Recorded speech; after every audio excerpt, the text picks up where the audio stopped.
it's finally happened. Daredevil showed up in She-Hulk, and I just gotta say, right off the top, he was just perfect in this. Like, all my fears of like, oh no, the MCU are gonna ruin him, they're gonna make him too quippy, they're gonna like sort of tone him down a bit, he's no longer gonna be as, sophisticated as he was in the Netflix show.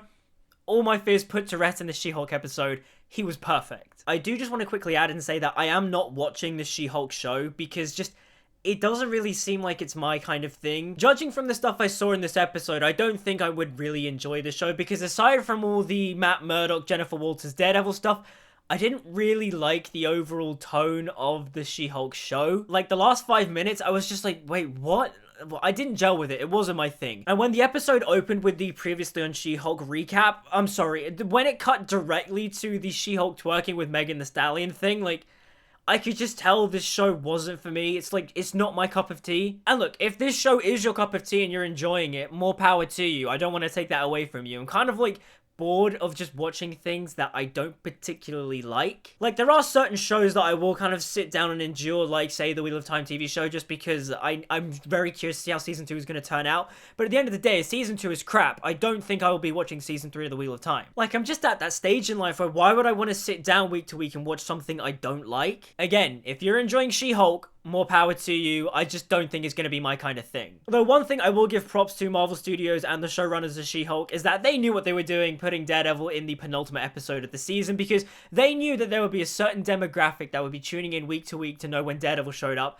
And it kind of paid off. I mean, it didn't work for me because, I was just patiently waiting for when, there was finally going to be a promotional tweet just being like, Daredevil's in this episode of She-Hulk. But anyways, Charlie Cox's Daredevil in this episode was so perfect. As soon as he immediately enters that courtroom, dressed in his charcoal suit with his red tie and Oxford shirt with his little red sunglasses, and he starts walking in with his blind cane and he makes the blind joke, I was like, yep, this is Matt Murdock to perfection. To a T. Because like I said in my review for Spider-Man No Way Home, it just seemed like Charlie Cox has not skipped a beat when playing Matt Murdock. It seemed like he just walked off the set of Daredevil Season 3 yesterday and then came into work the next day and boom, he was in She-Hulk. Like, he knows this character to perfection, to a T, and I love him for it. Like, when he was initially cast, he wasn't a comic book fan, and then as soon as he got the role of Matt Murdock, he became the biggest Daredevil fan. He read all the runs, Frank Miller, Mark Waid, Stan Lee. He became obsessed with Daredevil, and you can just tell because as soon as he steps on screen as Matt Murdock, he lives and breathes that character. One thing I do think is kind of funny about the episode is that whenever Matt Murdock opened his mouth, it kind of seemed like he was in a completely different show in a way. Like, everything he said just felt so in line with the character from the Netflix show. His dialogue felt like it came from the Netflix show, and I can't tell if it's just they had a different writer writing the Matt Murdock lines, or if Charlie Cox just understood this character so well that, like, I don't know. Because in his introductory scene, when he walked into that courtroom and started babbling all the legal mumbo-jumbo jargon,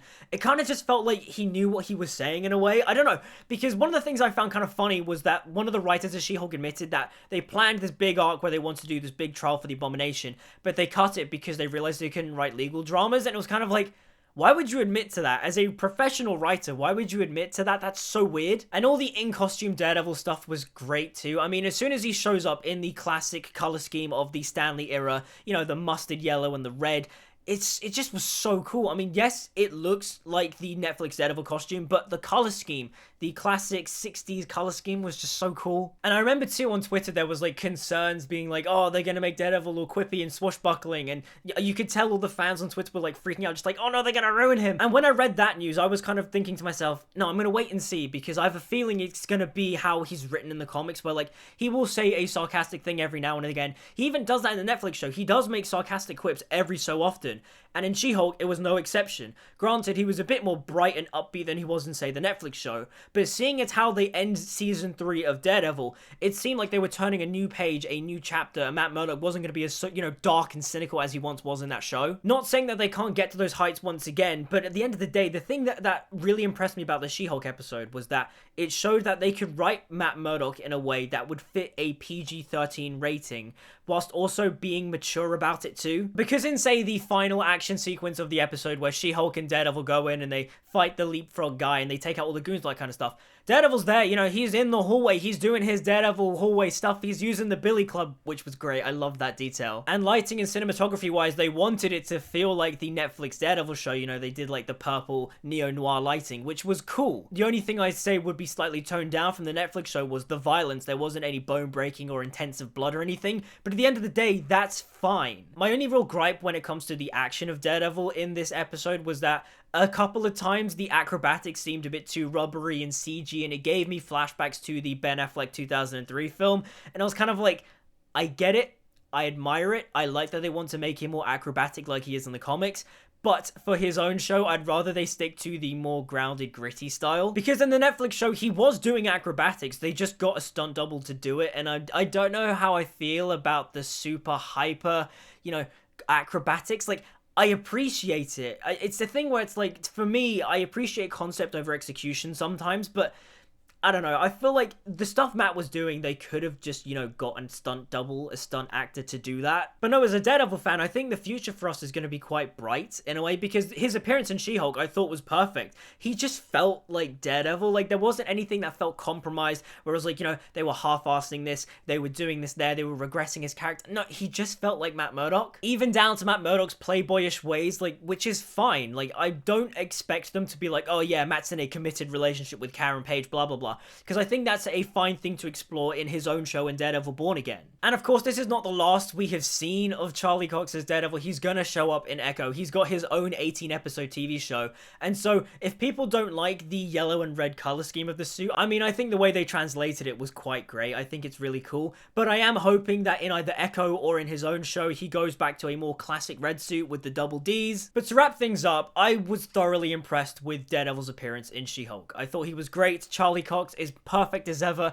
I mean, just the scene with him and Jen in the bar, and he's just talking, and he, you know, says the line of just like, oh, I think, you know, with Jennifer Walters, you know, you can do some real good, and as She-Hulk, you can do the same. You know, the way he delivers it, he has like that very, like, bassy, I don't know the technical term, you know, the soprano, baritone thing, whatever. I love it. Whenever he talks as Matt Murdock, it's like, Foggy, you know, we have to do this, Foggy. Like, you know what I mean? Like, it's so good, and just seeing him in action again was so cool. It's gotten me hopeful for Daredevil Born Again. I hope that whenever that show comes out, it's great. All 18 episodes are great. I love the fact that it's 18 episodes. Like, we're going to be able to fully just sit down and explore Matt Murdock, and hopefully they tell some really interesting and compelling stories. And yeah, as a Daredevil fan, I'm happy with his appearance in She-Hulk. But what did you guys think? Did you guys like it? Did you hate it? From what I'm seeing, I think everyone kind of pretty much just loved it. Some people are going as far as to say this is the best he's ever been.